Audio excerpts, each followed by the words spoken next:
Good morning, chefs. I'm Mandi Walls, Technical Practice Manager at Chef. Today, it is my privilege to share with you some of the work we've been doing with policy-based provisioning, Chef support for containers, and making analytics data available on Enterprise Chef. Chef Metal is the code name of an exciting new feature for Chef. It lets you provision machines and turn them on or off according to policy. Policy-based provisioning makes a cluster of nodes as easy to manage as a single node. Chef Metal applies the principle of convergence.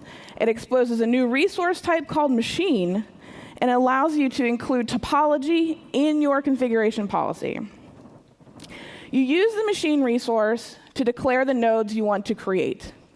Machine resources are idempotent. You specify your infrastructure in terms of policy and let it converge. Your policy can include nodes provisioned with different providers. You use whatever you need to meet your organization's computing requirements. You specify the policy, and the machine resource makes it happen. Right now, you may be using nice plugin commands to provision your nodes at the beginning of their lifecycle. The machine resource uses some of the same libraries as our plugins, so you'll find familiar settings when using machine resources. On this slide, we have two examples of the machine resource. Our recipe will create instances based on this policy. The machine resource names will be the node names when the instances are created in the cloud and in the Chef server. We specified recipes in the run lists of these nodes, just like you would with Knife. Because it's in a recipe, you can choose where the machine resource runs. In production, you might have the recipe run on a machine that contains you may run it on a special node called a provisioning node or a provisioning controller. When the provisioning node runs your Chef client, it brings your cluster closer to your desired state in terms of the number and kinds of nodes that run. This capability is very important in a variety of advanced scenarios, independent of the cloud provider you're working with. When you're in development, you could run the provisioning recipe on a Jenkins server to create nodes. I'm going to show you a provisioning scenario that uses a node in my network to act as the provisioner. I've given it the role Mario World Provisioner. Earlier, I ran the Chef client on my provisioning node and created two new nodes, Luigi 1 and Luigi 2. The new nodes were created, they joined my organization on the Chef server, and they have finalized their own configurations using roles and recipes that I specified in the machine resource. So let me show you how this looks. I'm going to go into my Luigi recipe that's part of the provisioning nodes run list. I'm going to change the number of Luigi nodes from 2 to 3 because I'm scaling up my application. I'll upload my change to the Chef server, and then I'm going to rerun Chef client on my provisioning node.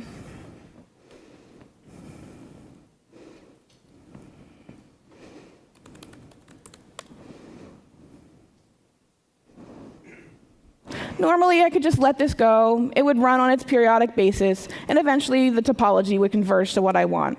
But we'll run it here in real time so we can see what it's doing. The instances I created earlier are already here, and they're up to date. You can see that Chef is reporting Luigi 1, Luigi 2. They're already good to go. When I get to Luigi 3, AWS builds me a third node. We didn't have to do anything to the other two boxes. They're already there and ready to go. So let me walk you through what's happening. We changed the number of Luigis from 2 to 3. We see a run instances request to our cloud provider. But we're only going to spin up one new node. The machine resource, because it's idempotent, we already have 2 of the 3 Luigis that we want. The new instance, Luigi 3, is created, downloads the recipes it needs to run from the Chef server. There's tremendous potential here. You can do so many things with the machine resource. The provisioning node might communicate with a Nagios monitoring server to determine when your cluster is running at high utilization. When that happens, the next run of Chef client on the provisioner increases the number of nodes for your web app, your storage cluster, anything else you can think of. Chef lets you provision the cluster using the same principles you use for configuring single nodes.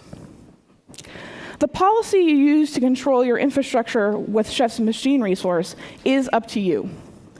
You have access to the entire database of knowledge about your network that's stored in the Chef server.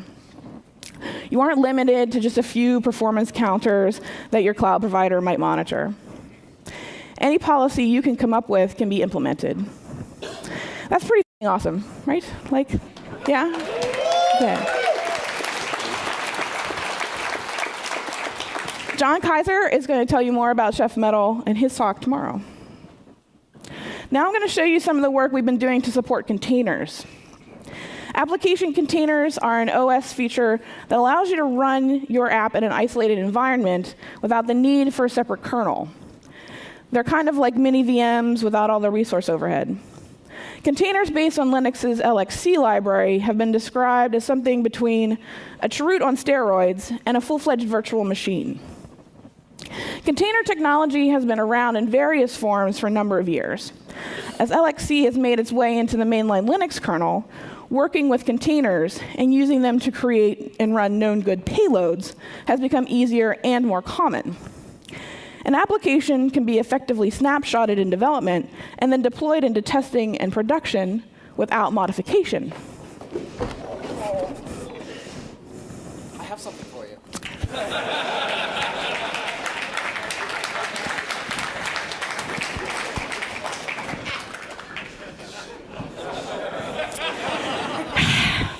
I couldn't talk about containers without giving a shout out to our friends at Docker. Be sure to check out the Docker technical sessions later today and tomorrow. There's also a Docker BOF tomorrow at 3. And if you stay out too late after the party tonight, you can stop by the Docker recovery station tomorrow morning, and they'll be handing out supplies to help with that.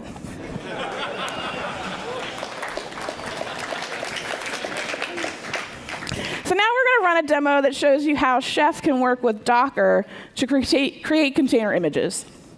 Creating images is super fast, but we want it to be part of a repeatable, predictable process, like all the other tasks we do in our infrastructure with Chef.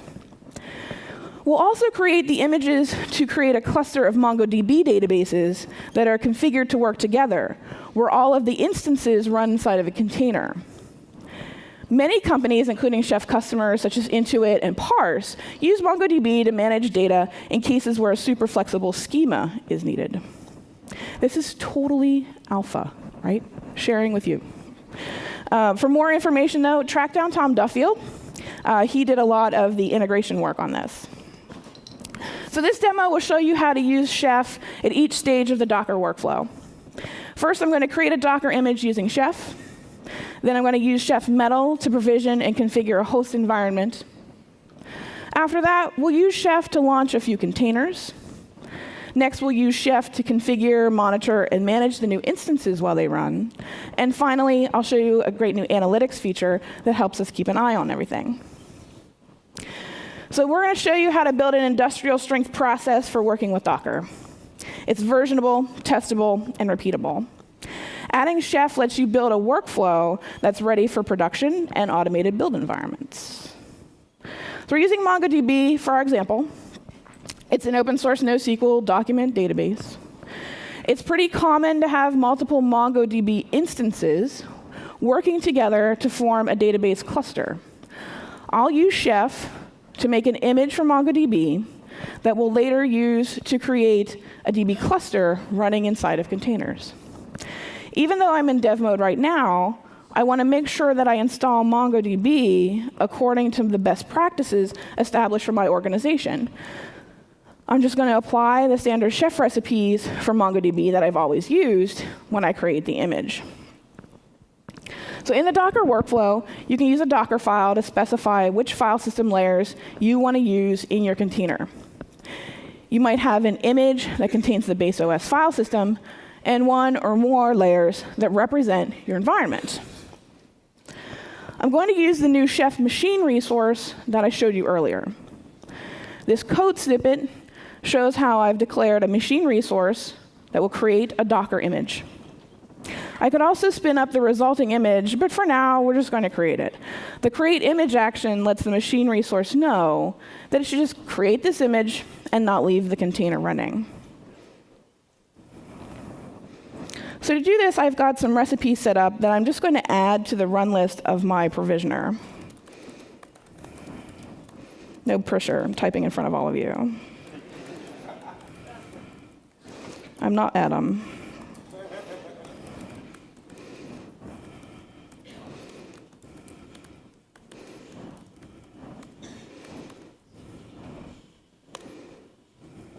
Okay. There we go. You can see my provisioner has other stuff on it for the rest of my topology. Mario, Luigi, we talked about earlier, is still there.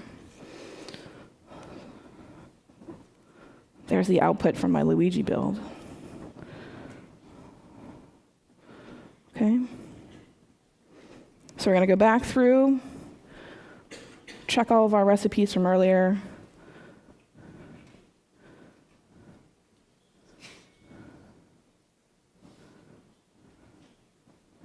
All the recipes from earlier. Then we get into our topology. Mario,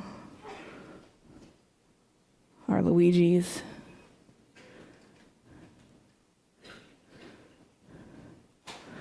All right.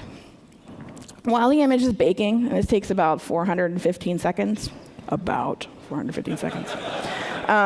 talk about what's actually happening. We've added a new recipe to the provisioning node. We ran the Chef client on the provisioner. We used the machine resource to spin up a container on the provisioner with an Ubuntu image that we downloaded. The machine resource made sure to bootstrap the Chef client in our new container. We specified a special run list that told the new instance to install MongoDB and configure it. Finally, we take a snapshot of the container to create an image and put it on our Docker registry. Now, how do we run a container in a test or production environment? The first thing you need is a host to run the container. This is a physical or virtual node that's running Linux and also has Docker installed. There may be specific tunings required for machines that host containers, so we'd need to configure all of that as well. We'll use a machine resource for this. This code snippet shows how to declare an EC2 instance that has Docker in its run list. This makes sense because the node is going to host Docker containers. That will be its job. So we pre-baked this. And in my topology, I have a MongoDB box that I'm going to use as the host for these containers.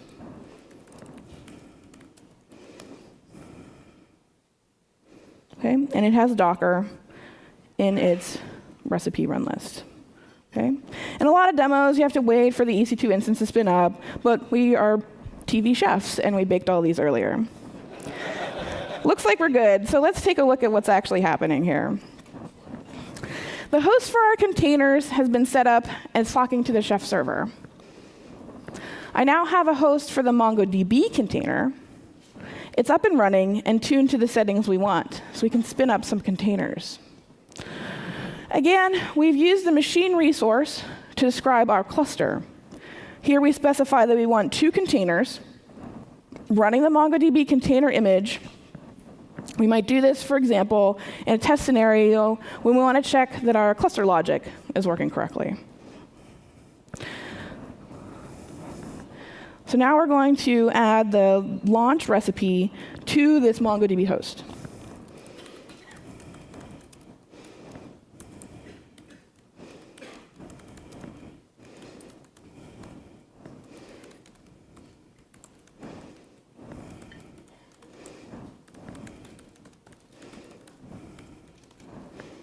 Okay.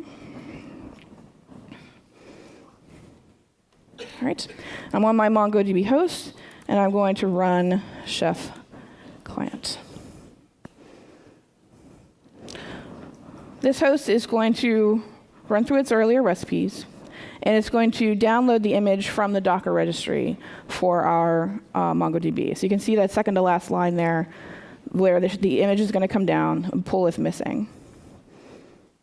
So we're going to fire up the 2 containers that we want.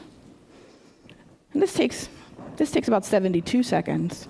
So you can have a drink and check out what DevOps Bob Ross is talking about this morning. We're almost there.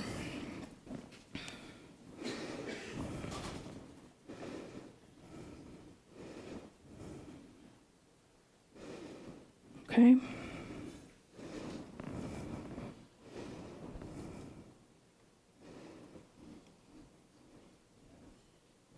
It only feels like a long time when you're up here.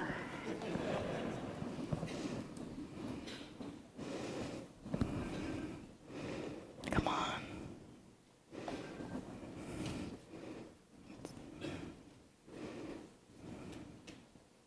Okay. There's my 2 containers running on the host that I've configured. We're ready to go. So what happened here? We run the Chef client. It caused the container host to use that new MongoDB image and instantiate 2 new containers. Sometimes you need to configure a container after it's been deployed. In this case, we need the MongoDB instances to query the Chef server to learn about other MongoDB nodes in their cluster. If they don't know each other's IP addresses, they can't act as a MongoDB cluster, and that would be very sad. So I want to point out a little detail on the machine resource that created the container. It contains a line that specifies the MongoDB replica set recipe as part of the run list. This means that when the container starts running, the Chef client has a chance to do its magic. Tuning applications or containers for a particular situation is typical in complex infrastructures. How do you share configuration data across a cluster of containers? How do you share that data resiliently, securely, easily, and quickly? You do this with Chef. All right. So now let's take a look at the actual configuration of this MongoDB cluster. And I'm timed out, to a host here. I'm going to SSH into one of the containers. Okay. Now I'm going to check out what Mongo's doing.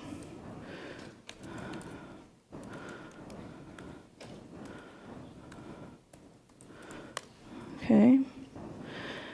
And in here, I'm going to look at the configuration for the replica set.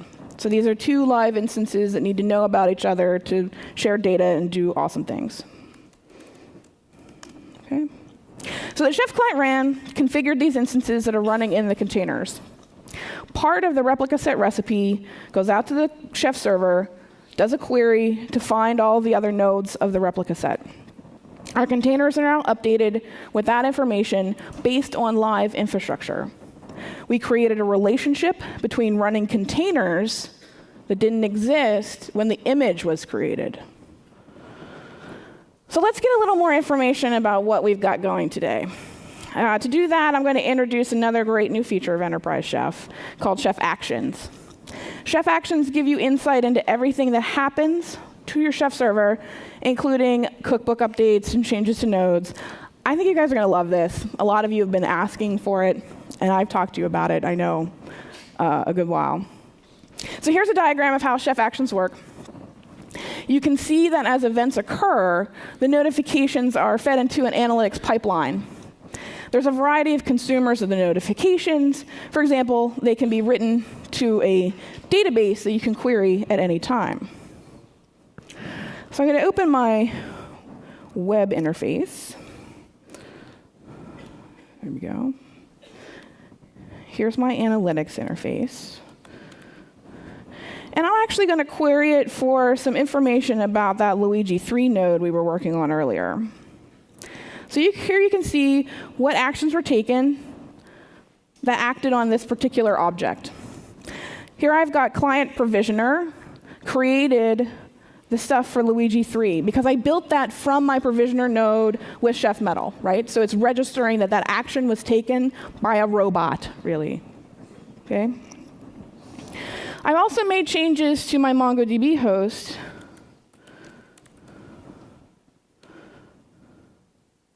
You can see that I did this action. There's me, and I made an update to MongoDB host. In the analytics pipeline, there's a couple of internal functions, and one of them is the ability to tag particular objects based on characteristics.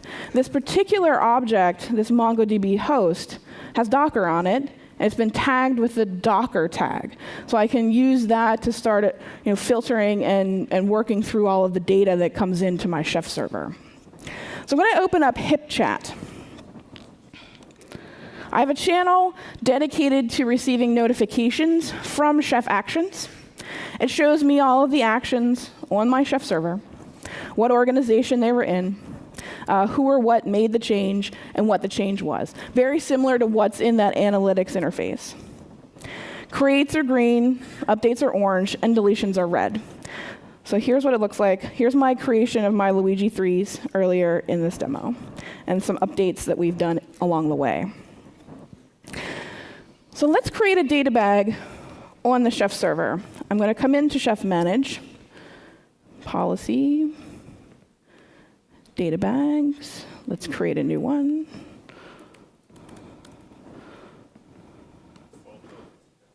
Created my data bag. HipChat says, I just created a data bag, right?